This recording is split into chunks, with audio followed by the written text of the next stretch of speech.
ونستعينه ونستغفره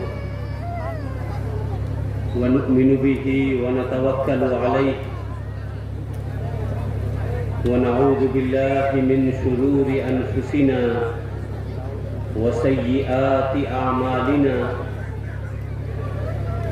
من يهد الله فهو المهتد ومن يضلل فلن تجد له وليا مرشدا وأشهد أن لا إله إلا الله وحده لا شريك له وأشهد أن سيدنا ومولانا محمدا عبده ورسوله صلى الله عليه وعلى آله وأصحابه وبارك وسلم تسليما كثيرا كثيرا أما بعد فأعوذ بالله من الشيطان الرجيم بسم الله الرحمن الرحيم يا أيها الذين آمنوا لا تلهكم أموالكم ولا أولادكم عن ذكر الله ومن يفعل ذلك فأولئك هم الخاسرون وقال النبي صلى الله عليه وسلم إن أولادكم من أطيب أجسادكم أو كما قال صلى الله عليه وسلم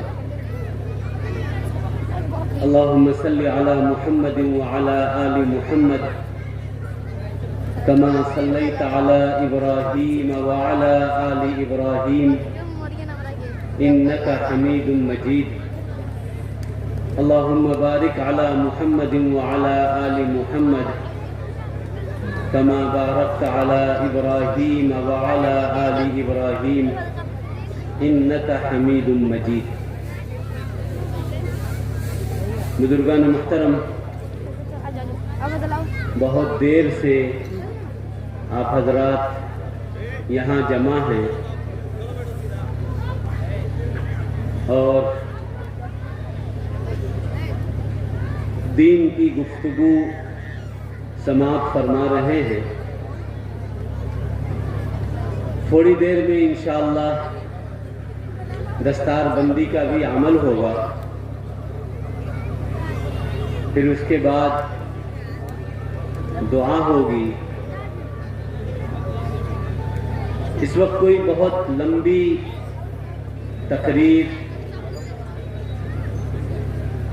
آپ کے سامنے کرنے مقصود نہیں ہے، ایک پیغام آپ حضرات کو مدرسہ اسلامیہ محبوبیہ کربلا بازار کے اس اسٹیج سے آپ کو دینا ہے۔ وہ یہ ہے کہ بزرگوں، اللہ رب العزت نے ہم سب کو بے شمار نعمتوں سے سرفراز فرمایا ہے۔ ان نعمتوں میں سے ایک عظیم نعمت ایمان کے بعد اولاد کی نعمت۔ یہ اولاد ایک انسان کے لیے کتنی بڑی نعمت ہے، اس کا مقام و مرتبہ کیا ہے، اس کی خواہش انسان کے دل کے اندر کس قدر ہوتی ہے، ہر شخص اس کو محسوس کر سکتا ہے کہ شادی کے بعد اگر چند سال صرف گزر گئے اور کسی مہمان کی آمد کی کوئی سگبگاہٹ نہ ہو، پھر دیکھیے ہمارا حال کیا ہو جاتا ہے، کیا کچھ انسان نہیں کرتا اس کے لیے۔ بسا اوقات انسان دوسروں کا سامنا کرنا اس کے لیے مشکل ہو جاتا ہے کہ کوئی پوچھے تو کیا جواب دوں گا۔ حد تو یہ ہے کہ علاج معالجہ جھاڑ پھونک کا ایک لامتناہی سلسلہ شروع ہوتا ہے اور لوگ پیسوں کے ساتھ ساتھ اپنے ایمان تک کو ضائع کرتے ہیں۔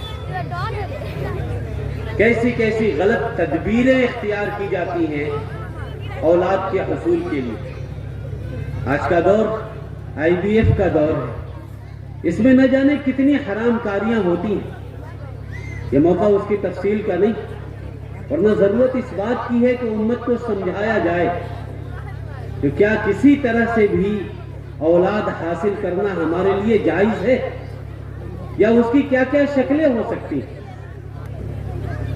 وہ تمام شکلیں جس میں کسی غیر مرد کے اسپرم کو لیا جاتا ہو، یا کسی غیر عورت کے نطفے کو کسی دوسرے کے رحم میں ڈال کر اگر بچہ پیدا کیا جا رہا ہے، بزرگوں اس طرح کی جتنی شکلیں ہیں، یہ ساری شکلیں اسلامی نقطہ نظر سے بدکاری اور زنا کے زمرے میں آتی ہیں، اور یہ سب ناجائز اور حرام ہوتی ہیں۔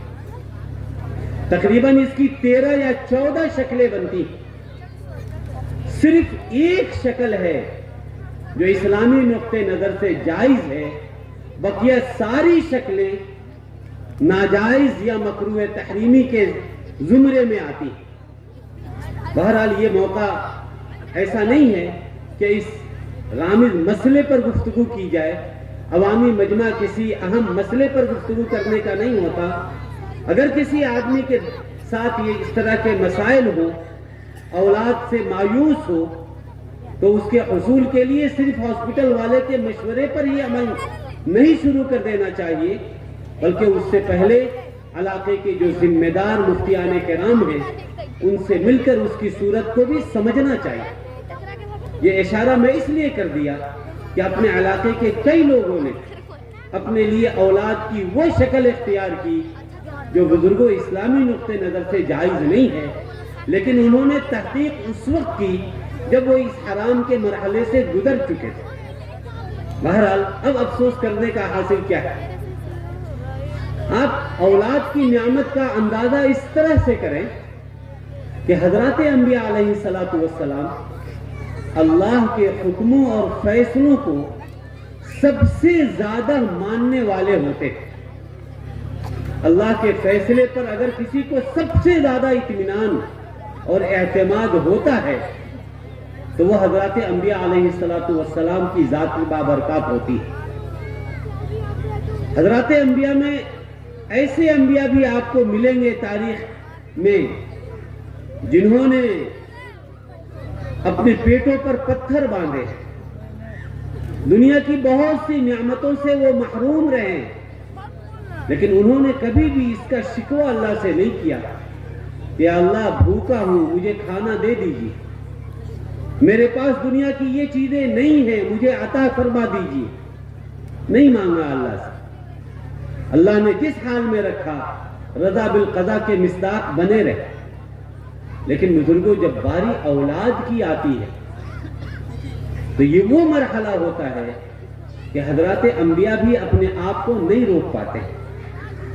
قرآن کریم نے حضرت زکریا علیہ السلام کے واقعے کو بڑی تفصیل سے کئی موقعوں پر ذکر کیا ہے۔ جب حضرت مریم کی تربیت ہو رہی تھی، پرورش ہو رہی تھی، اور حضرت زکریا ان کے نگراں اور سرپرست تھے، ان کو تو کمرے میں بند کر کے یہ باہر چلے جاتے تھے۔ ایک مرتبہ جب حضرت زکریا آئے حضرت مریم کے پاس تو دیکھا کہ حضرت مریم کے پاس بے موسم کے پھل رکھے ہوئے۔ پوچھا یا مریم انا لکی ھذا، مریم یہ موسم تو ان پھلوں کا نہیں ہے، یہ بلا موسم کے یہ پھل تمہارے پاس کہاں سے آ گئے؟ کون لا کر تمہیں دیتا ہے؟ کہاں سے آئے یہ پھل تمہارے پاس؟ حضرت مریم نے بڑا آسان سا جواب دیا، فرمایا ہوا من عند اللہ، اللہ نے دیا، اس کے لیے کوئی موسم نہیں ہوتا، وہ تو جو چاہے جب چاہے جیسے چاہے جہاں چاہے جتنا چاہے کر سکتا ہے، وہ تو ہر چیز پر قادر ہے۔ حضرت زکریا نبی تھے، اللہ کے حکموں کا یقین تو پہلے ہی سے ان کے دل کے اندر تھا، لیکن جب حضرت مریم نے اچانک یہ جملہ کہا کہ ہوا من عند اللہ، یعنی اللہ کی اس قدرت کو جب بیان کیا کہ اللہ تو اس بات پر بھی قادر ہے کہ وہ بے موسم کے بھی پھل دے سکتا ہے، تو حضرت زکریا کے دل میں فوراً بات آئی کہ خدا جب بے موسم کے پھل دے سکتا ہے تو کیا بڑھاپے میں مجھے اولاد؟ اللہ کے سامنے ہاتھ اٹھا کر دعا اور منت و زاری میں لگ گئے۔ قرآن نے اس کا عجیب عجیب نقشہ کھینچا ہے۔ ایک موقع پر قرآن کہتا ہے ہنالک دعا زکریا ربہ، کہ یہ سننا تھا مریم سے کہ حضرت زکریا کیا کہا؟ قال ربی حب لی من لدنک ذریۃ طیبہ انک سمیع الدعاء، اے اللہ مجھے بھی ایک اولاد نیک صالح ایک اولاد دے دیجئے، یقیناً آپ بہت زیادہ دعاؤں کو سننے والے اور دعاؤں کو قبول کرنے والے۔ ان کی دعا کی کیفیت کا بھی تذکرہ کیا اور پوری تفصیل سے اللہ نے بیان کیا کہ حضرت زکریا نے کن کن الفاظ کے ساتھ اللہ سے اپنے لیے اولاد مانگی تھی۔ کاف ہا یا عین صاد ذکر رحمت ربک عبدہ زکریا اذ نادى ربه نداء خفیا۔ اللہ فرماتے ہیں کہ زکریا رات کی تنہائی میں ایک گوشے میں بیٹھ کر کس طرح اپنے رب کو پکار رہے ہیں، اپنے ہاتھوں کو پھیلا کر، اپنی جھولی اپنی دامن اللہ کے سامنے پھیلا کر اللہ سے کیا کہہ رہے ہیں؟ رب انی وہن العظم منی، اے میرے رب یہ حقیقت ہے کہ میری ہڈیاں بوسیدہ اور کمزور ہو چکی ہیں۔ اللہ سے کیا دعا کر رہے ہیں؟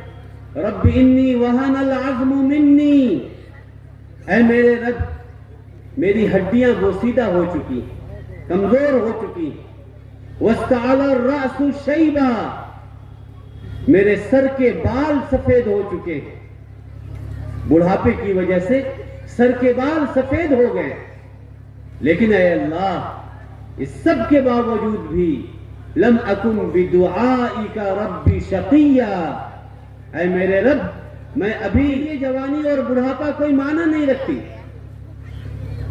یہ ایک عام انسان کے لیے مشکل ہو سکتا ہے کہ بڑھاپے میں اسے کیسے اولاد ہوگی، اے اللہ آپ کے لیے تو کوئی چیز مشکل نہیں، کم سے کم ہم میاں بیوی تو وہ موجود ہیں، آپ کی قدرت تو وہ قدرت ہے اور آپ کی ذات تو وہ ذات ہے جو بغیر ماں کے اور بغیر باپ کی بھی اولاد دینے پر آپ قادر ہیں۔ آپ نے حضرت عیسیٰ کو بغیر باپ کے پیدا کر دیا، وہ صرف لفظ کن کہنے کی دیر ہوتی۔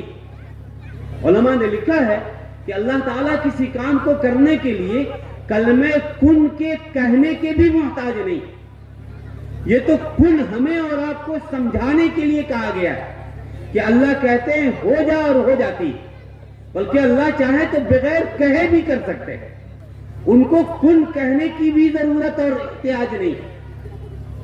بہرحال اس طرح سے اللہ تعالیٰ سے حضرت زکریا نے اپنے لیے اولاد مانگی، اور یہ اولاد اپنے کاروبار کو آگے بڑھانے کے لیے نہیں مانگا تھا، فوراً واسطہ بھی دیا اور بتلایا بھی کہ میں اولاد کیوں مانگ رہا ہوں۔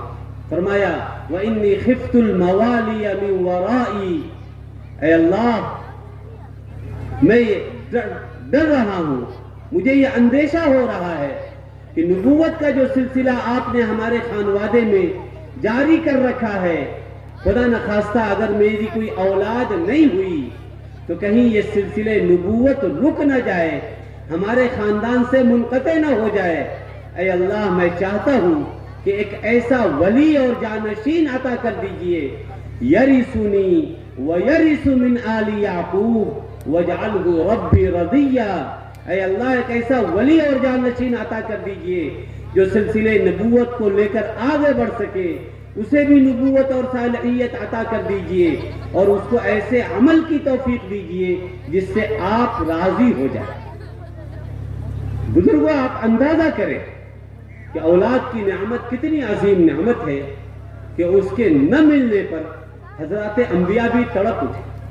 روایتوں میں آتا ہے کہ ایک مرتبہ حضرت عائشہ صدیقہ رضی اللہ تعالی عنہا نے اللہ کے رسول صلی اللہ علیہ وسلم سے یہ ارشاد فرمایا تھا کہ اللہ کے رسول، میں بھی یہ چاہتی ہوں کہ میری بھی کوئی کنیت ہوتی، یعنی مجھ کو بھی کسی کی ماں کہہ کے پکارا جاتا۔ عجیب بات ہے، حضرت عائشہ نے اللہ کے رسول سے اپنی اس خواہش کا اظہار کیا تھا، کتنے لطیف انداز میں۔ اللہ کے رسول صلی اللہ علیہ وسلم نے فرمایا کہ عائشہ، یہ بندوں کے اختیار کی چیز نہیں ہے، اولاد دینا نہ دینا، کس کو کتنی اولاد دینی ہے، کس کو کیا دینا ہے، عائشہ یہ صرف اور صرف اللہ کا فیصلہ ہے۔ للہ ملک السماوات والارض یخلق ما یشاء، آسمان و زمین پر حکومت اور قدرت صرف اور صرف اللہ رب العزت والجلال کو ہے۔ اسی کی یہ طاقت اور قوت ہے کہ وہ جو چاہتا ہے بناتا ہے اور پیدا کرتا ہے۔ یہب لمن یشاء اناسا، وہ جس کو چاہتا ہے صرف بچیاں دیتا ہے۔ وَيَهَبُ لِمَن يَشَاءُ الذُّكُورَ، اور جس کو چاہتا ہے صرف بچے دیتا ہے۔ أَوْ يُزَوِّجُهُمْ ذُكْرَانًا وَإِنَاثًا، اور جس کو چاہتا ہے لڑکا اور لڑکی دونوں عطا کرتا ہے۔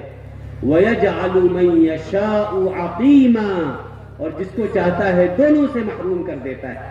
یہ تو اس کی قدرت ہے، یہ اللہ کی قدرت ہے، یہ انسان کے بس میں نہیں ہے۔ اولاد دینا نہ دینا یہ کسی پیر فقیر، کسی بزرگ اور کسی دعا اور تعویذ کے سہارے نہیں ہوتا ہے بزرگوں، یہ چیز صرف اور صرف اللہ کے قبضے اور اس کے اختیار کی چیز ہے۔ اللہ جس کو چاہتا ہے جو چاہتا ہے دیتا ہے۔ یہاں جب اولاد کا تذکرہ ہوا تو اللہ تعالیٰ نے لڑکی کا تذکرہ پہلے کیا، لڑکے کا تذکرہ بعد میں کیا۔ اللہ تعالیٰ نے لڑکی کا تذکرہ پہلے کر کے اس کی اہمیت کو، اس کے مقام کو، اس کی عزت کو واضح کیا۔ یہ ایک الگ موضوع ہے۔ میں یہ کہہ رہا تھا بزرگوں کہ اللہ تعالیٰ نے ہمیں جو جن نعمتوں سے سرفراز فرمایا ہے، ان نعمتوں میں سے ایک بڑی نعمت اولاد کی نعمت ہے۔ انبیاء کی خواہش کے ذریعے آپ کو پتہ چلا، ہم سب سوچیں کہ اگر ہمارے پاس اولاد نہیں ہوتی تو ہمارا حال کیا ہوتا۔ قوم سماج میں دیکھیں، اگر جس کی اولاد نہیں ہے تو حویلی میں رہنے کے باوجود بھی ایسا لگتا ہے کہ وہ گھر اسے ڈس رہا ہے۔ پہلی اولاد کی ولادت کے بعد کیسی خوشی انسان کو ہوتی ہے، یہ ایک فطری چیز ہے۔ عورتیں، ان کو پتہ ہوتا ہے کہ اولاد کی پیدائش میں ان کو کن کن مراحل سے گزرنا پڑتا ہے۔ لاکھوں عورتیں ہر سال اس دنیا کے اندر صرف لیبر پین کی وجہ سے اپنی جان کھو دیتی ہیں۔ یہ کس کو پتہ نہیں، کس عورت کو معلوم نہیں کہ اولاد کی پیدائش کا مرحلہ کتنا سخت ہوتا ہے۔ بلکہ پیدائش تو چھوڑ دیجیے، پیدائش سے پہلے سے ہی اس کو کن کن تکلیفوں اور مشقتوں سے گزرنا ہوتا ہے، یہ سب کو پتہ ہوتا ہے۔ لیکن اس کے بعد بھی کوئی عورت یہ نہیں چاہتی کہ وہ بے اولاد رہے۔ وہ ان تمام مراحل سے گزرنے کے بعد بھی ماں بننا چاہتی۔ اللہ تعالیٰ نے یہ فطری طلب اس کے اندر رکھا ہے، ایک ایسی محبت رکھی ہے کہ لاکھ تکلیف سہی لیکن وہ اولاد کے بغیر نہیں رہتا۔ یہ اللہ کا ایک نظام ہے۔ اللہ کے رسول صلی اللہ علیہ وسلم نے اسی نعمت کی مزید وضاحت کرتے ہوئے جو حدیث میں نے پڑھی، اس میں اللہ کے رسول صلی اللہ علیہ وسلم نے اولاد کے مقام و مرتبے کو سمجھاتے ہوئے فرمایا کہ لوگوں یاد رکھو، یہ اولاد تمہاری کمائیوں میں سے سب سے پاکیزہ کمائی اور تمہاری عظیم پونجی ہے۔ یہ اولاد تمہارے لیے پونجی ہے، یہ تمہارے لیے بہت بڑی نعمت ہے، تمہاری کمائی ہے، تمہاری زندگی کی محنتوں کا خلاصہ ہے۔ تمہاری کامیابی اور ناکامیابی ان کی کامیابی اور ناکامی پر منحصر ہے۔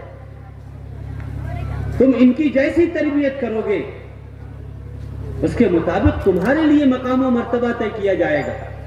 اس کو پونجی کہا اللہ کے رسول صلی اللہ علیہ وسلم نے.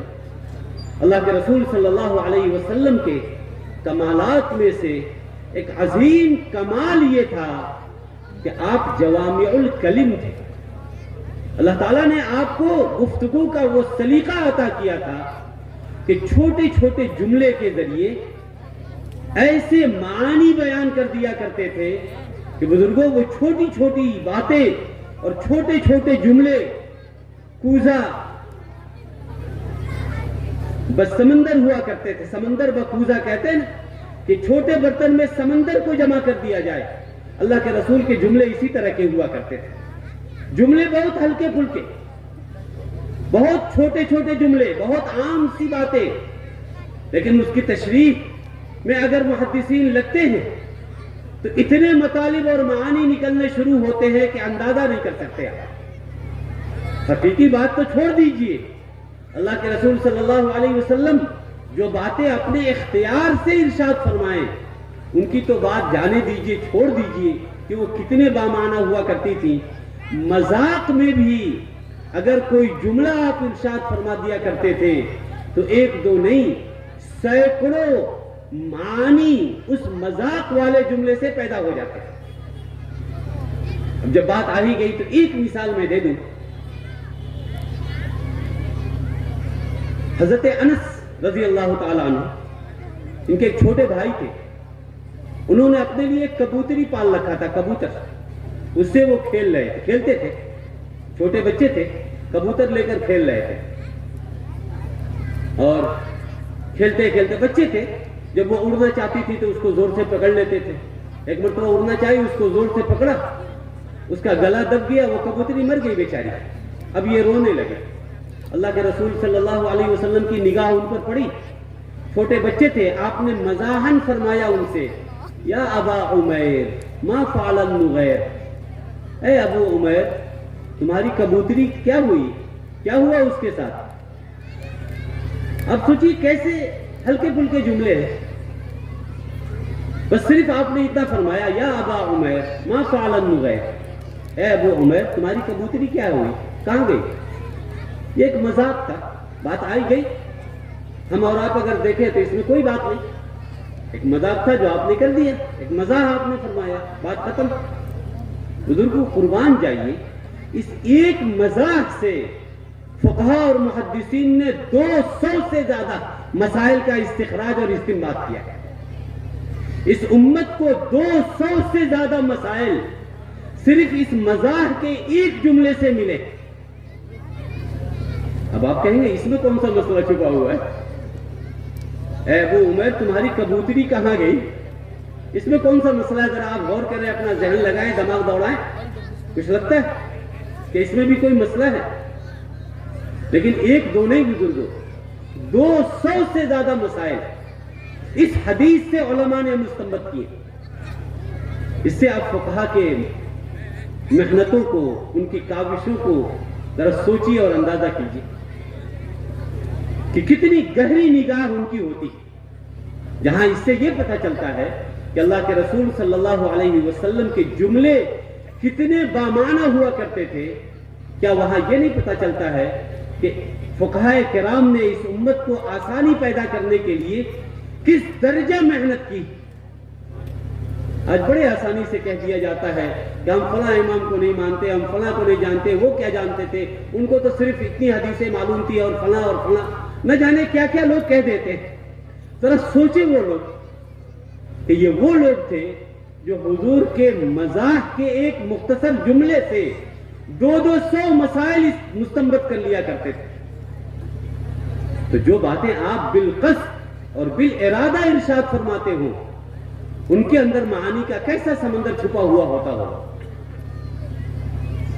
اب آپ کے تجسس بڑھ رہے ہوں گے کہ اس میں مسائل ہیں کیا. بہت زیادہ اگر میں بیان کروں تو میرا وقت شاید اسی تفصیل میں ختم ہو جائے کہ اس مزاح سے کون سے مسئلے نکلے. چند مثال میں آپ کو صرف دے دوں. اس سے یہ بات معلوم ہوئی کہ ایک آدمی لگے بدھے قافیے کے ساتھ گفتگو کر سکتا ہے. شعر و شاعری کا جو ایک انداز ہوتا ہے گفتگو کرنے کا کہ دو جملے ایسے کہے جائیں جو دونوں ہم وزن ہو، ہم قافیہ ہو، ہم ردیف ہو، یہ جائز ہے۔ یعنی جس طرح آپ نثر میں گفتگو کرتے ہیں اس کو اگر ذرا مرتب اور نظم کے انداز میں کریں تو یہ بھی آپ کے لیے جائز ہے۔ اللہ کے رسول نے جو جملہ ارشاد فرمایا، کیا فرمایا؟ یا ابا عمیر ما فعل النغیر۔ تو عمیر اور نغیر یہ دونوں ایک وزن پر آتے ہیں۔ پتہ چلا کہ اس طرح با وزن گفتگو کرنا یہ جائز ہے۔ اسی طرح ایک مسئلہ یہ بھی پتہ چلا، ابو عمیر آپ حضرات جانتے ہوں گے یہ کنیت کہلاتی ہے۔ ابو کے معنی عام طور پر باپ کے آتے ہیں، فلاں کے والد۔ عرب والے عام طور پر اپنے بیٹوں کے نام کے ساتھ اپنا نام لیتے ہیں، ابو فلاں، ابو فلاں، ابو فلاں، فلاں کے ابو، فلاں کے ابو۔ اب یہاں ایک مسئلہ پیدا ہوتا ہے کہ ایک بچہ جو ابھی بہت چھوٹا ہے، اس کی شادی بھی نہیں ہوئی ہے، اس کا نام اس طرح رکھ سکتے ہیں یا نہیں؟ اب آپ لوگوں کے لیے بہت تعجب ہوگا کہ ہمارے گاؤں میں اگر آپ تلاش کر لیں بہت سے بچے ایسے ملتے ہیں جس دن پیدا ہوتے اسی دن ان کا نام ابو طلحہ رکھ دیا جاتا ہے، ابو ہریرہ رکھ دیا جاتا ہے، ابو بکر رکھ دیا جاتا ہے۔ تو ابھی تو طلحہ کا ابا وہ بنا نہیں ہے جی۔ بچیوں کا نام بھی ام سلمہ رکھ دیا جاتا ہے، ام کلثوم رکھ دیا جاتا ہے۔ تو ابھی تو اس کی شادی نہیں ہوئی، ابھی تو ماں بنی نہیں، تو یہ اب اور ام اس کے نام کے ساتھ کیسے آ گیا؟ کیا یہ جائز ہے اس طرح نام رکھنا؟ اس مزاح کے اس جملے میں بتایا کہ ہاں جائز ہے۔ تبھی تو اس چھوٹے بچے کو آپ نے یا ابا عمیر کہا تھا۔ اگر یہ جائز نہیں ہوتا تو آپ کیوں کہتے؟ اسی طرح پتہ چلا کہ چھوٹے بچے کو اگر کوئی جاندار پرندہ کھیلنے کے لیے دے دیا جائے تو یہ ناجائز اور حرام نہیں ہے، ورنہ آپ منع کرتے، آپ نے منع نہیں کیا۔ بہرحال اس طرح بہت سے مسائل اس حدیث کے تحت نکلتے ہیں۔ میں یہ کہہ رہا تھا کہ آپ صلی اللہ علیہ وسلم کا کمال یہ تھا کہ آپ کے چھوٹے چھوٹے جملے معانی کا ایک سمندر اپنے اندر لیے ہوئے ہوتے تھے۔ تو آپ نے کیا فرمایا کہ تمہاری یہ اولاد تمہاری ایک عظیم پونجی ہے، تمہاری پاکیزہ کمائی ہے، یہ تمہاری کمائی ہے۔ اس میں دونوں کو پیغام ہے بزرگوں۔ ایک طرف جہاں ماں باپ کو اللہ کے رسول صلی اللہ علیہ وسلم نے اولاد کی اہمیت کو سمجھایا ہے، اولاد کی اہمیت کو سمجھایا ہے کہ اولاد ہو جانے کے بعد یوں ہی ان کو بھول نہ جاؤ۔ یاد رکھیے کہ یتیم وہ بچہ نہیں ہے جس کے ماں باپ نہ ہوں، بلکہ حقیقت میں یتیم وہ ہے جس کے ماں باپ کے پاس اس کی تربیت کے لیے وقت نہ ہو۔ سب سے بڑا یتیم وہ۔ آج بدقسمتی سے ہمارے سماج کے سارے بچے یتیم ہو چکے ہیں، ماں باپ کی زندگی میں ہمارے بچے یتیم ہو گئے۔ آج ہر باپ کو واٹس ایپ کے لیے وقت ہے، فیس بک کے لیے وقت ہے، سارے خرافات کے لیے وقت ہے، لیکن اگر وقت نہیں ہے ہمارے پاس تو اپنی سب سے قیمتی پونجی کی حفاظت کے لیے اور ان کی نگرانی اور تربیت کے لیے نہیں۔ 10,000 روپے آ جائیں تو دن میں نہ جانے کتنی مرتبہ گن گن کے رکھتے ہیں، کون نوٹ اوپر رہے گا کون نیچے رہے گا۔ نوٹ بندی کے بعد سے تو نئے نئے نوٹ آئے، اس نے تو اور دماغ خراب کر دیا، سمجھ نہیں آتا کس کو اوپر رکھا جائے کس کو نیچے رکھا جائے۔ لیکن بہرحال اس کے باوجود بھی گننا ہم نہیں چھوڑتے، بار بار گنتے ہیں، جہاں رکھتے ہیں بار بار چیک کرتے ہیں کہ ہے کہ نہیں۔ یہ معمولی ختم ہو جانے والی دولت، اس کی تو اتنی فکر ہوتی ہے، کہیں بھی چلے جائیں وہ ذہن سے اوجھل نہیں ہوتا کہ کہاں کتنا رکھا ہے، کس کو کتنا دیا ہے، کب لینا ہے۔ نہیں، یہ ساری چیزیں ہمیں یاد رہتی ہیں، لیکن ان سب سے زیادہ قیمتی جو دولت ہمارے پاس اولاد کی شکل میں اللہ نے دیا ہے، اس اولاد کے لیے کتنا وقت ہے ہمارے پاس؟ آج ہم سنڈے کے پاپا بن چکے، پورے ہفتہ بچوں کے لیے کوئی وقت نہیں۔ اتوار کو ملاقات ہو رہی ہے بچوں سے، گھر آنے کے بعد بھی نہ بیوی کے لیے وقت ہے نہ بچوں کے لیے وقت ہے۔ حالانکہ تعلیم و تربیت کی ذمہ داری اللہ تعالیٰ نے ماں باپ کے اوپر ڈالا تھا، یہ اسکول اور مدرسے والوں کی ذمہ داری نہیں تھی بزرگوں۔ یہ مدرسے والے تو آپ کے محسن ہیں جو آپ کے بچے کو اخلاق اور تربیت سکھا دیتے، ذمہ داری تو آپ کی تھی۔ یاد رکھیے کہ اللہ تعالیٰ نے صرف تربیت کی اجازت ہمیں نہیں دی، حق صرف نہیں دیا ہے، بلکہ جس طرح نماز روزے کو فرض کیا ہے، اسی طرح اولاد کی تربیت کو آپ کے دل میں لازم اور ضروری قرار دیا۔ یہ فرض ہے، ضروری ہے۔ تو اللہ کے رسول صلی اللہ علیہ وسلم نے اس جملے کے ذریعے جہاں ماں باپ کو یہ سمجھایا کہ اولاد تمہارے لیے کتنی عظیم دولت ہے، وہ تمہاری پونجی ہے، کمائی ہے، خبردار اس کو ضائع مت ہونے دینا۔ جس طرح پیسے یوں ہی نہیں چھوڑ دیا کرتے، امام غزالی نے لکھا ہے کہ اولاد کی مثال درخت کی سی ہے۔ ایک درخت ہے، اب یہ درخت دو طرح کے ہوتے ہیں، ایک خودرو درخت ہوتے ہیں، لگا کے انسان چھوڑ دے، بھول جائے یا خود سے اگ جائے، اس کی صفائی اور اس کی نگرانی نہ کی جائے، حفاظت نہ کی جائے تو عام طور پر اس طرح کے پودے سوکھ جایا کرتے، جانور آ کے چر لیتے۔ معمولی آم کا پودا ہم لگاتے ہیں تو بیٹے کی طرح اس کو پالتے ہیں۔ پودا تو 100 روپے کا ہوتا ہے، لیکن ہزاروں روپیہ خرچ کر کے اینٹ سے یا جالی لگا کر اس کی گھیرا بندی کرتے ہیں۔ اب پوچھیں کہ گھیرا بندی کیوں کر رہے ہو؟ کیا کہیں کوئی بکری آ کر، گائے آ کر اس کو چر نہ لے، اس کے پتوں کو نقصان نہ پہنچا دے، کھا نہ جائے، اس سے حفاظت کے لیے ہم کر رہے ہیں۔ تو بزرگوں، بکری اس پتے کو نہ کھا جائے، اس کے لیے تو ہم پیسہ خرچ کر رہے ہیں۔ حالانکہ اگر وہ کھا بھی جائے تو ہمارا کیا بگڑ جائے گا؟ دوسرا پودا لگ سکتا ہے، تیسرا لگ سکتا ہے، 14 لگ سکتا ہے۔ تو جتنے کا پودا ہوتا ہے اس سے زیادہ مال ہم خرچ کرتے ہیں، اس کی پانی، کھاد اور اس کی دیکھ ریکھ، موسم کے اعتبار سے اس کی صفائی ستھرائی میں نہ جانے کتنے پیسے خرچ کرتے ہیں۔ بزرگوں، ایک درخت کے پودے کے پتے کو بکریاں نہ کھائیں، اس کے لیے تو ہم نگرانی کرتے ہیں، حفاظت کرتے ہیں، وقت دیتے ہیں، لیکن ہمارے بچوں کو یہ بے دین اپنے قبضے میں نہ لے لے، گناہ کے ماحول میں یہ نہ پڑ جائیں، کوئی فتنہ ان کو آ نہ دبوچے، اس کے لیے ہم کتنا فکر کرتے ہیں اور اس کے لیے کون سی حد بندی ہم قائم کرتے ہیں۔ اپنے بچوں کو گمراہ لوگوں سے، بے دینوں سے بچانے کے لیے، ارتداد اور الحاد سے بچانے کے لیے کیا کرتے ہیں؟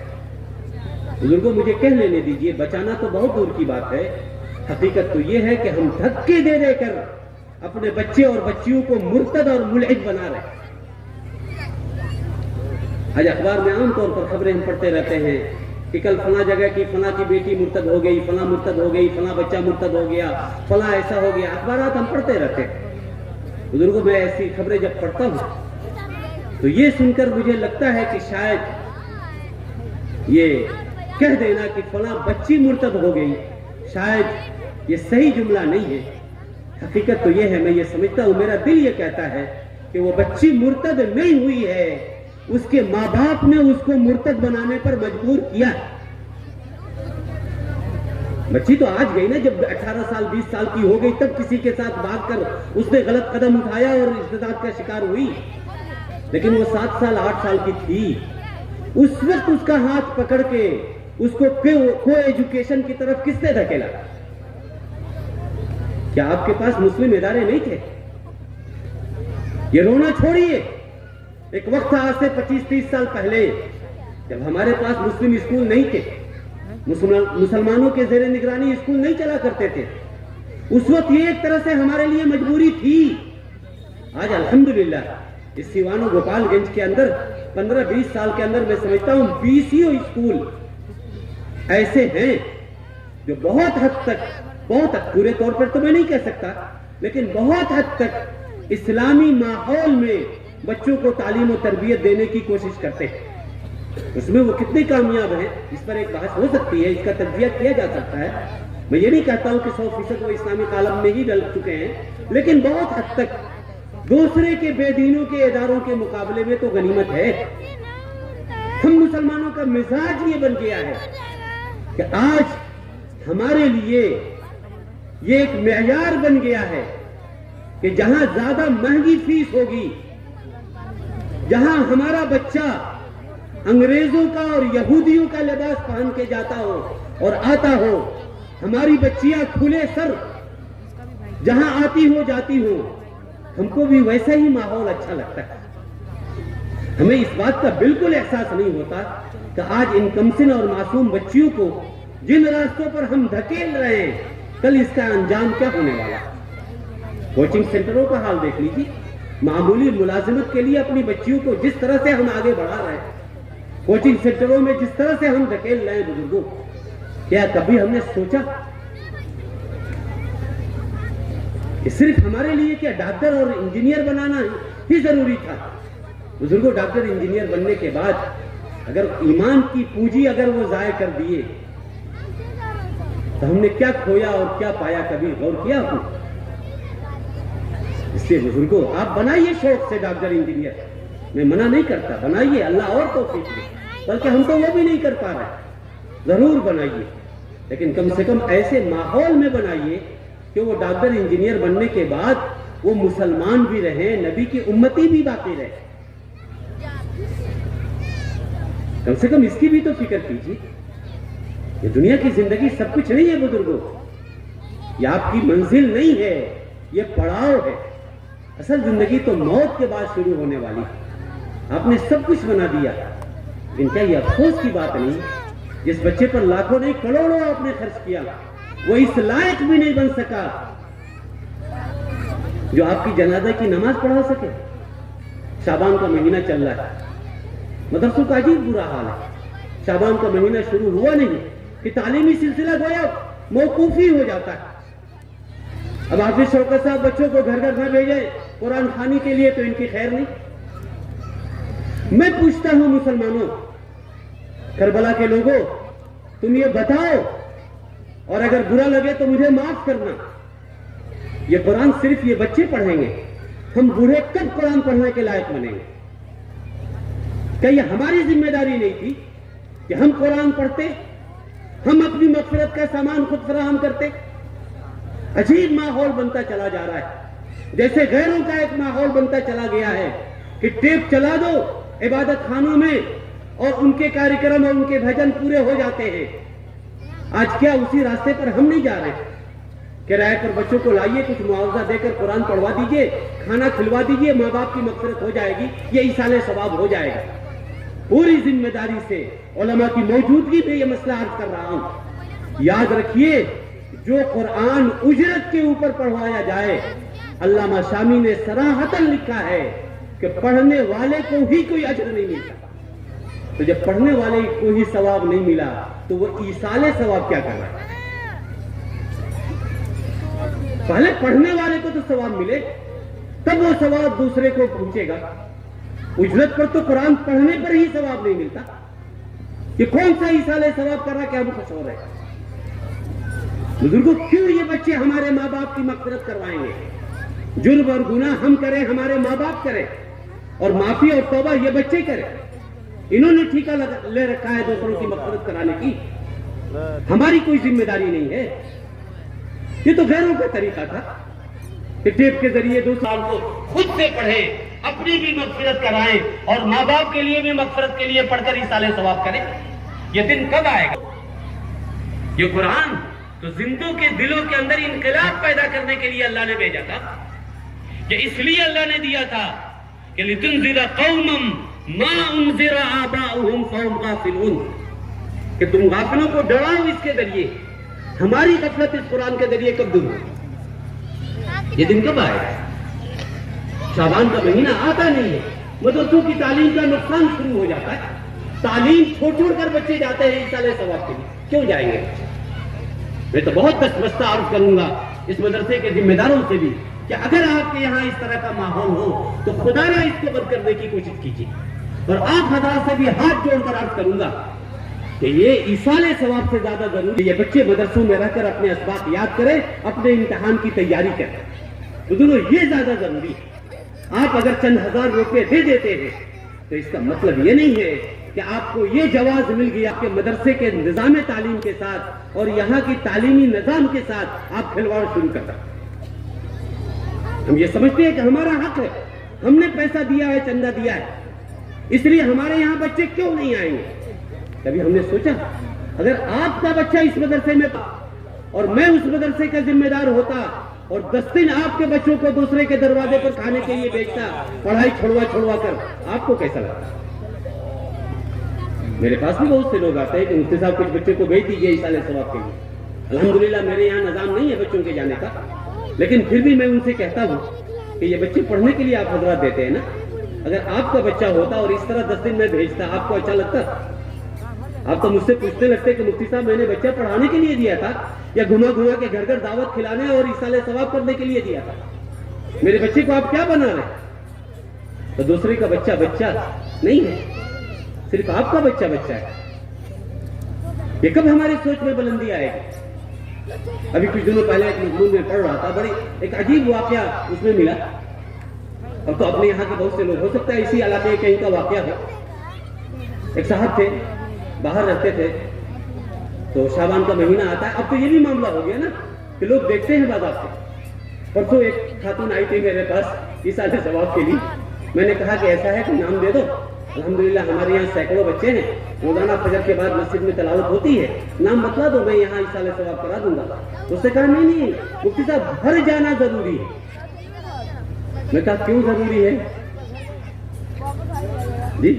کیا تمہارے گھر میں قرآن پڑھنا اللہ کے گھر میں قرآن پڑھنے سے بھی زیادہ افضل ہو گیا؟ اب تم 10 بچوں کی بات کر رہی ہو، میں 250 300 بچوں کے ذریعے یہاں دعا کروا دوں گا، کیا یہ زیادہ بہتر نہیں ہوگا؟ لیکن نہیں، گھر جا کے ہی پڑھیں گے۔ کیوں ضروری ہو گیا مسجد؟ کیا مسجد میں پڑھنے سے اللہ نہیں سنتا؟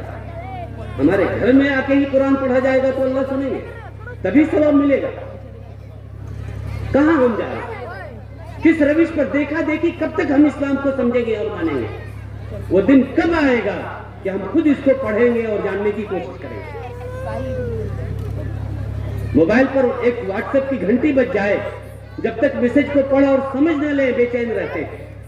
اللہ کا پیغام 1400 سال سے جھجھوڑ رہا ہے، کندھوں کو پکڑ کر ہمیں دستک دے رہا ہے، لیکن آج تک توفیق نہیں ہوئی پڑھنے کی کہ کیا تھا اللہ کیا کہنا چاہ رہا۔ اس سے پتا رہا ہم لوگ کم سے کم عقل کے ناخن تو نہیں۔ تو میں یہ کہہ رہا تھا کہ ایک واقعہ میں پڑھ رہا تھا کہ ایک صاحب نے فون کیا ایک امام صاحب کے پاس یا مدرسے کے کسی عالم کے پاس کہ شعبان کا مہینہ آ گیا ہے، ہر گھر میں بچے جا رہے ہیں، قرآن خوانی ہو رہی ہے، اپنے گھر میں اگر نہیں ہوگا تو اچھا نہیں ہے، کرا لیا جائے جی، میرے یہاں جائیے قرآن خوانی کر دیجیے۔ وہ بیچارے گئے، کچھ بچوں کو لے کر ان کے گھر پہنچ گئے۔ اتفاق سے کوئی مرد اس گھر میں نہیں تھا، خاتون تھی، وہ باہر کے کمرے میں تھی۔ امام صاحب یا مولانا صاحب جیسے پہنچے، اس کے ہاتھ میں کچھ پیسے تھے، وہ شاید وہ نوٹ بندی سے پہلے کا معاملہ ہوگا، تو کچھ پیسے اس کے ہاتھ میں تھے۔ وہ جلدی سے ان کو آتا ہوا دیکھی تو جلدی سے وہ بیچاری باہر کمرے سے نکل کر اندر چلی گئی۔ تو امام صاحب نے دیکھا کہ وہاں 1000 یا 2000 کے نوٹ کچھ پڑے ہوئے تھے، جو جلدی میں وہ چھوڑ کر خاتون اندر چلی گئی۔ وہاں ایک قرآن رکھا ہوا تھا، امام صاحب نے وہ پیسے اٹھائے اور اس قرآن کے اندر ڈال کر اوپر تاپ پہ سجا دیا، رکھ دیا۔ اس کے بعد انہوں نے جو دعا کرنی تھی دعا کی اور چلے گئے۔ جانے کے بعد وہ خاتون جلدی سے کمرے میں آئی باہر، تو اس نے دیکھا کہ وہ پیسے نہیں ہیں، بڑا مسئلہ۔ اب وہ کہے تو کیا کہے؟ اب اس کے دل میں یہ بات آئی کہ بھائی شاید ہو نہ ہو امامی صاحب تو آئے تھے اور تو کوئی آئے نہیں تھا، تو اس کے دل میں آیا کہ شاید امام صاحب نے اٹھا لیا۔ سب سے کمزور تو مولوی ہے نا، بہت آسانی سے بدگمان بھی ہم ہو جاتے ہیں۔ بہرحال تو اس کے دل میں رفتہ رفتہ یہ بہت تلاشا، اس نے ادھر ادھر کہیں نہیں ملا، تو اس کے دل میں یہ بات بیٹھ گئی کہ شاید امام صاحب اٹھا کے لے کے چلے گئے۔ خیر بات آئی گئی، لیکن اس نے کسی سے تذکرہ نہیں کیا۔ اگلا سال جب آیا پشاور نے پھر فون کیا کہ شعبان کا مہینہ آ گیا ہے، قرآن خوانی کا کیا ہوگا؟ تو عورت کہنے لگی نہیں، قرآن خوانی تو ہوگی، وہ تو ضروری ہے، لیکن فلاں مولانا صاحب کو مت بلائیے گا، دوسرے کو بلائیے گا۔ پوچھا کیوں؟ کہا کہ نہیں ایسے ہی کچھ بات ہے۔ کہا کیا بات ہے؟ تو نہیں بتاؤ۔ تو کہا نہیں، کہا کہ نہیں میں تو ان سے کہہ چکا ہوں، وہ آنے والے ہیں، ابھی تھوڑی دیر میں وہ پہنچیں گے۔ کہا کہ خیر جب آپ کہہ دیے ہیں تو پھر تو مجبوری ہے۔ پھر آئے امام صاحب، آئے قرآن پڑھے، دعا کر دیے، لیکن عورت سے برداشت نہیں ہوا۔ اس نے کہا کہ امام صاحب سب ٹھیک ہے، آپ بتائیے مسجد میں امامت کرتے ہیں اور آپ پیسے لے کے چلے گئے، جی یہ جائز ہے، یہ درست ہے آپ کے لیے؟ امام صاحب بھی چونکے کون سا پیسہ میں لے کے چلا گیا. کہا کہ میں سمجھا نہیں. تو عورت نے یاد دلایا کہ گزشتہ سال آپ آئے تھے, یہاں میرے پیسے پڑے ہوئے تھے. تب امام صاحب کو وہ واقعہ یاد آیا, ان کے ذہن میں بھی بات نہیں تھی. انہوں نے کہا کہ اچھا اس قرآن کو ذرا اتارو. اس قرآن کو اتارا گیا, اس کو کھولا تو دیکھا کہ پیسے ویسے ہی رکھے ہوئے. امام صاحب کہا ہائے افسوس, یعنی پورا سال گزر گیا, کبھی نوبت بھی نہیں آئی کہ قرآن کو ایک مرتبہ کھول کے دیکھا جائے. میں تو اس لیے اس میں رکھ دیا تھا کہ آج نہیں تو کل تم لوگ قرآن کھولو گی اور وہ پیسہ تم کو مل جائے گا. کہیں اور رکھتا تو ہو سکتا تھا کوئی بچہ وغیرہ لے لیتا. میں تو یہ سمجھ کے رکھا تھا قرآن میں کہ کوئی کتاب کھلے نہ کھلے, یہ کتاب تو ضرور کھلے گی اور وہ تمہیں مل ہی جائے گا. افسوس آج ہمارا حال یہ ہو گیا کہ پورا سال گزر جاتا ہے, کبھی موقع نہیں آتا ہے کہ قرآن بھی کھولا جائے. موبائل اگر غلطی سے کہیں 2 گھنٹہ کے لیے چھوٹ جائے, آدمی کسی دکان پر جائے, کہیں اور جائے اور 2 گھنٹے کے لیے موبائل چھوٹ جائے, چلا آئے, تو ایسا لگتا ہے کہ سارے رشتہ دار کوما میں چلے گئے ہیں, ICU میں. جب تک وہ مل نہ جائے پریشانی ختم نہیں ہوتی. ارے موبائل چھوٹ گیا, موبائل چھوٹ گیا, کتنی بے چینی ہو جاتی ہے بزرگوں. پہلے کے لوگ تو پوری زندگی اس کے بغیر گزار لیا کرتے تھے. آج 2 گھنٹے میں سوچی ہماری کیفیت کیا ہو جاتی. بلا وجہ نماز میں دیندار لوگ اولن تو کتنے آتے ہیں, جو لوگ آ بھی جاتے ہیں سلام پھیرنے کے بعد پہلا کام موبائل اٹھا کے دیکھو کوئی میسج تو نہیں آیا. بزرگوں اگر 2 گھنٹہ نہ دیکھے تو کیا بگڑ جائے گا. ایسی کون سی استاد پڑ جاتی ہے ہمارے اوپر. تو بہرحال میں یہ عرض کر رہا تھا کہ اس چھوٹے سے جملے میں اللہ کے رسول صلی اللہ علیہ وسلم نے دونوں کو پیغام دیا. ماں باپ کو بھی سمجھایا کہ دیکھو اولاد بڑی قیمتی دولت ہے, اور اولاد کو بھی سمجھایا کہ ماں باپ کی اہمیت کیا ہے تمہارے لیے. یہ بھی سمجھو کہ تم جو کچھ بھی ہو اپنی باپ کی کمائی, اور ایک انسان جب کسی چیز کو کماتا ہے تو اس پر اس کا حق ہوتا ہے, اس کو اپنی مرضی کے مطابق استعمال کر سکتا ہے. اسی کو اللہ کے رسول نے ایک دوسری حدیث میں مزید وضاحت کے ساتھ فرمایا, انت ومالک لابیک, کہ تم اور تمہارا مال سب تمہارے باپ کا. یعنی تمہارا باپ اگر چاہے تو تمہاری کمائی سے اپنی ضرورت کے بغیر, اپنی مرضی سے, اپنی ضرورت کے وقت تمہاری اجازت کے بغیر بھی چاہے تو لے سکتا ہے. اس لیے کہ کما چاہے تم رہے ہو, لیکن تم کمانے کے لائق باپ کی تربیت اور اس کی محنت سے بنے. اس لیے ایسا نہیں کہ جو کچھ تم کر رہے ہو وہ سب تمہارا ہی ہے, تمہارے ماں باپ کا اس میں کوئی حق اور حصہ نہیں. آج تو بدقسمتی سے بچے بھی باپ کو قرضہ دے رہے ہیں. جی ممبئی کا ایک واقعہ چند سال پہلے کا ہے, آپ نے بھی سنا ہوگا کہ ایک باپ جس نے اپنے بیٹوں کو پڑھا لکھا کر کسی کو ڈاکٹر, کسی کو انجینئر, کسی کو کچھ بنایا تھا. سارے بچے گھر سے باہر نکل کے دوسری جگہ ملازمت میں تھے, لاکھوں کما رہے تھے. باپ بیچارہ, ماں باپ دونوں بوڑھا بوڑھی گھر کے اندر تھے, بیٹے اپنی ملازمت میں تھے, سرکاری نوکری تھی سب کی, لاکھوں کما رہے تھے سب. باپ کو کوئی بڑی بیماری پیش آئی اور علاج کے لیے اس کے پاس کوئی خاص پیسے نہیں تھے. معلوم کیا تو معلوم ہوا کہ لاکھوں روپے اس پہ خرچ ہوں گے. اب وہ پیسے اس کے پاس تھے نہیں تو کیا کرتا. تو مشورہ ہوا, اس کے پاس پراپرٹی تھی, زمینیں بہت تھی. تو باپ نے یہ طے کیا کہ علاج تو کرانا ہے تو فلاں زمین کے ایک حصے کو, ایک ٹکڑے کو بیچ کر اس پیسوں سے اپنا علاج کرایا جائے. یہ کیا المیہ نہیں ہے کہ جب زمین بیچنے کی باری آئی تو بیٹے نے پیسے سے اس زمین کو خریدا اور اس پیسے سے باپ نے اپنا علاج کرایا. سوچی, اللہ کے رسول نے فرمایا کہ یاد رکھو تم اگر آج کچھ کما رہے ہو تو تمہارے باپ کی قربانی ہے, محنت کا نتیجہ ہے کہ تم اس لائق بنے. اس لیے بزرگوں اللہ کے رسول نے اولاد کو بھی سمجھایا کہ ماں باپ کا مقام کیا ہے. ان مدرسوں میں جو بچوں کو قرآن پڑھایا جاتا ہے اس میں یہی تو سمجھایا جاتا ہے اور سکھایا جاتا ہے کہ ماں باپ کا مقام و مرتبہ کیا ہے.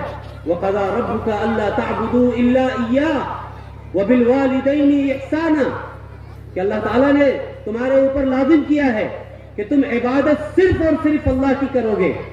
وَبِالْوَالِدَيْنِ إِحْسَانًا, اور اللہ تعالیٰ نے اپنی عبادت کے فوراً بعد یہ بتایا کہ ماں باپ کے ساتھ اچھا سلوک کرو. ماں باپ کا کتنا بڑا مقام ہے کہ اللہ تعالیٰ نے اپنی عبادت کے فوراً بعد اگر کسی کا حق بیان کیا تو وہ ماں باپ ہے۔ اللہ تعالیٰ نے ماں باپ کا بڑا مقام رکھا ہے، بڑا مرتبہ رکھا ہے۔ یاد رکھیے رشتوں میں یہی تو وہ رشتہ ہے۔ اللہ کی ذات جس طرح واحد ہے، یگانہ ہے، یکتا ہے، جس میں کوئی شریک نہیں ہو سکتا، بزرگوں ماں باپ کا رشتہ بھی ویسا ہی ہے، وہ یگانہ ہے، یکتا ہے، اس میں کوئی شریک نہیں۔ جس طرح اللہ ایک کے بجائے دو نہیں، اسی طرح ماں باپ بھی ایک ہی ہوتے ہیں، دو نہیں ہوتے۔ چچا ایک سے زیادہ ہو سکتے، بیویاں ایک سے زیادہ ہو سکتی، شوہر الگ الگ وقت میں ایک سے زیادہ ہو سکتے، بیٹے ایک سے زیادہ ہو سکتے ہیں، بیٹیاں ایک سے زیادہ ہو سکتی ہیں، بھائی بہن ایک سے زیادہ ہو سکتے ہیں، باپ تو ایک ہی ہوتا ہے۔ حسن کو ساس کو باپ اور ماں کہہ دیا جاتا ہے، یہ ان کی تعظیم میں ہے، بیوی کی دلجوئی میں، وہ حقیقت میں ماں باپ نہیں ہوتے۔ ان امہاتہم الا اللائی ولدنا، وہ تو وہی جس کے نطفے سے ہم پیدا ہوتے ہیں، وہی صرف ماں اور باپ۔ تو بزرگوں ایک طرف اللہ کے رسول صلی اللہ علیہ وسلم نے اولاد کو بتلایا کہ ماں باپ کا مقام اور مرتبہ کیا ہے، اور دوسری طرف ماں باپ کو بھی سمجھایا کہ یہ اولاد تمہاری پونجی ہے، خبردار یہ ضائع نہ ہونے پائے۔ اگر یہ ضائع ہو گئی، بگڑ گئی، امام غزالی نے جس طرح لکھا کہ جس طرح ایک درخت کی اگر حفاظت نہ کی جائے، نگرانی نہ کی جائے تو وہ سوکھ جاتی ہے، ٹیڑھا میڑھا وہ درخت ہو جائے گا، اسی طرح اولاد کی اگر تربیت نہ کی جائے، وقت پر کھاد نہ دیا جائے، پانی نہ دیا جائے، تو یہ اولاد بھی ضائع ہو جائے گی، ہمارے ہاتھوں سے نکل جائے گی۔ اس لیے ان کو بنانا ہماری ذمہ داری ہے۔ اللہ کے رسول صلی اللہ علیہ وسلم نے فرمایا الا کلکم راع وکلکم مسئول عن رعیتہ، کہ تم سب ذمہ دار ہو اور سب سے تمہارے ماتحتوں کے بارے میں پوچھا جائے گا، سوال کیا جائے گا۔ اس لیے بزرگوں ہماری ایک بڑی ذمہ داری ہے کہ ہم اولاد کی تربیت کریں اچھی بنیادوں پر۔ اللہ کے رسول صلی اللہ علیہ وسلم نے فرمایا کل مولود یولد علی الفطرہ، کہ ہر بچہ جو پیدا ہوتا ہے وہ دین فطرت پر پیدا ہوتا ہے، وہ دین اسلام اور دین فطرت پر اس دنیا کے اندر اپنی آنکھیں کھولتا ہے۔ فَأَبَوَاهُ يُحَوِّدَانِهِ أَوْ يُمَجِّسَانِهِ أَوْ يُنَصِّرَانِهِ، اس کے ماں باپ کیسے ہوتے ہیں، اپنی اولاد کو ویسی بنا دیتے ہیں۔ یہودی کے گھر بچہ پیدا ہو گیا تو ماں باپ چونکہ یہودی ہیں اس لیے ان کی تربیت کی بنیاد پر بچہ یہودی بن جاتا ہے۔ نصرانی کے گھر پیدا ہو گیا تو ان کی تربیت کی وجہ سے وہ نصرانی بن جاتا ہے۔ مجوسی اور غیر مسلم کے گھر پیدا ہوا تو ان کی طرح ہو جاتا ہے۔ بزرگوں اگر یہ بھی ہوتا تو یہ بھی ہمارے لیے دکھ کی بات تھی کہ ہم نبی کے وارث ہیں، ایک بچہ دین فطرت پر دنیا میں آ رہا ہے لیکن وہ دین فطرت پر باقی نہیں رہ رہا ہے۔ یہ ہماری ذمہ داری تھی کہ دوسرے کے گھر بھی اگر بچہ پیدا ہو رہا ہے دین فطرت پر تو وہ دین فطرت پر کیسے باقی رہے، ہم اس کی کوشش کرتے ہیں۔ اس لیے کہ پورے عالم میں ایک ایک بچے کو دیندار بنانے کی ذمہ داری ہماری اور آپ کی ہے، آخری نبی کے امتی ہونے کے نتیجے میں۔ لیکن المیہ تو یہ ہے بزرگوں کہ یہودی کے گھر بچہ پیدا ہو کر یہودی نہیں بن رہا ہے، بلکہ آج ہو یہ رہا ہے کہ بچہ مسلمان کے گھر پیدا ہو رہا ہے، بچہ دیندار کے گھر پیدا ہو رہا ہے، بچی جنم لے رہی ہے مسلمان کے گھر میں، لیکن جب وہ چھوٹی بچی اور بچے ہیں اس وقت وہ باپ کی انگلی پکڑ کے مسجد میں بھی آ رہے ہیں، دینی اجتماعات میں بھی آ رہے ہیں، جلسوں میں بھی جا رہے ہیں، لیکن 15-20 سال کے ہونے کے بعد وہ آج وہ غیروں کے کام آ رہے ہیں۔ مسلمان کے گھر کا بچہ آج اگر مرتد ہو رہا ہے، بزرگوں یہ ذمہ داری کس کی ہے؟ اس کا مجرم کون ہے؟ صرف وہ چور مجرم ہوتا ہے یا وہ واچ مین بھی مجرم ہوتا ہے جو ان چوروں سے مقابلہ نہ کرے اور ان کو روکنے کی کوشش نہ کرے؟